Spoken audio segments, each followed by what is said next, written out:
Bonjour à tous, c'est déjà le moment des news vidéo Naheulbeuk de septembre 2022. On va parler un peu de ce qui s'est passé cet été et beaucoup de ce qui va se passer cet automne. Allez hop, c'est parti! Pour commencer, l'actualité la plus chaude, c'est ce qui concerne la campagne de précommande pour la peluche collector de l'Elfe. J'ai justement publié une vidéo entière sur le sujet ce matin même. La campagne a démarré depuis quelques jours et se poursuivra jusqu'au 14 octobre. Si vous voulez une peluche de l'Elfe, qui précède de peu celle du nain, c'est maintenant ou jamais. Et dans ce cas, vous pouvez regarder l'autre vidéo dont le lien s'affiche ici, ou alors suivre le lien en description. La communauté de Fallen Ariel vous fait coucou. La deuxième actualité importante, c'est la sortie lundi prochain, 3 octobre, du troisième et dernier DLC pour l'amulette du désordre, Retour vers le futon. Vous allez pouvoir retrouver votre équipe et tabasser encore des tas d'ennemis pour gagner des objets inédits et des pièces d'or et tous ces machins. C'est un très gros contenu additionnel avec une histoire complexe puisqu'il représente quasiment la moitié du jeu de base en termes de durée de vie. Il est donc un peu plus cher que le DLC précédent mais très différent et vraiment beaucoup plus long. Il constitue aussi la vraie fin du jeu, puisqu'après cela on s'occupera d'un autre jeu, dont on vous parlera plus tard. La sortie PC c'est donc lundi, et les sorties consoles suivront ensuite le 13 octobre. J'ai hâte de retourner tabasser dans les couloirs. Nous allons avoir des sorties bande dessinée bientôt. Je peux déjà vous annoncer le 5e volume de l'intégrale en 3 tomes qui sortira le 27 octobre, incluant les tomes 13, 14 et 15. Notre tout nouvel opus des Fiers de Hache, l'héritage de Fallen Ariel, sortira lui le 10 novembre, avec de nouveau une histoire complète. Je rappelle que les Fiers de Hache, c'est la BD qui raconte la vie de nos aventuriers après le cycle Naheulbeuk, et c'est du contenu inédit qui ne sortira pas en roman.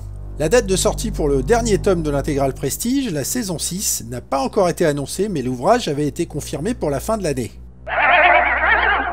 Les éditions Pygmalion terminent ce mois-ci la réédition de mes romans Naheulbeuk en grand format, ce qui constituera donc une collection complète en attendant l'écriture d'un prochain roman sur un nouveau cycle. C'est ainsi que le Conseil de Suac est ressorti le 24 août et que le dernier opus de la collection, Chaos sous la montagne, devrait sortir le 26 octobre. Et voilà donc un grand travail qui s'achève, alors pour l'occasion j'ai pris quelques belles photos de la collection. Je remercie encore une fois tous les lecteurs et partenaires qui m'ont fait confiance sur ce grand projet. Cet été, le Naheulband a donné plusieurs concerts et c'était vraiment l'éclate.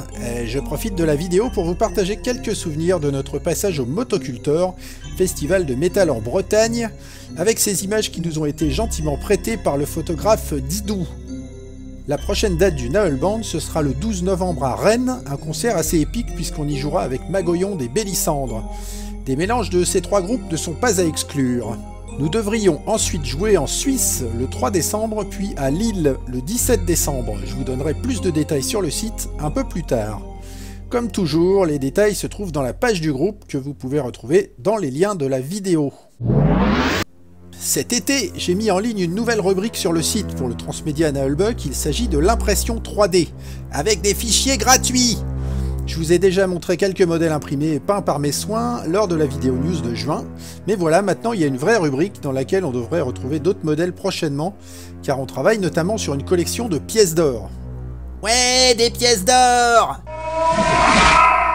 J'ai reçu également cette semaine mes tapis de bureau Naheulbeuk de chez Replicant, dont je vous avais montré quelques photos. Et voici en vidéo, on a 3 modèles, tous tirés du Grand Bestiaire, illustrés par Guillaume Albin et mis en couleur par mes soins. C'est vraiment de la très bonne qualité, ils sont disponibles sur le site du fabricant si jamais ça vous interpelle.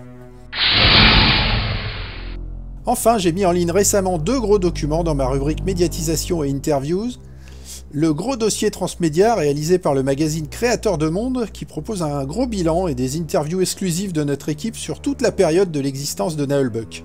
Ensuite, un mémoire qui a pour titre Les enjeux narratifs de la transmédialité dans une série de fantasy basé sur le donjon de Naheulbeuk et qui m'a été confié pour le partager à ceux qui s'intéressent en profondeur au sujet. Voilà, pour aujourd'hui, la rentrée s'avère un peu chargée pour tout le monde, donc je vous laisse à vos activités et je vous dis à bientôt. Et pour tous ceux qui vont jouer à Retour vers le futon à partir de lundi, Baston!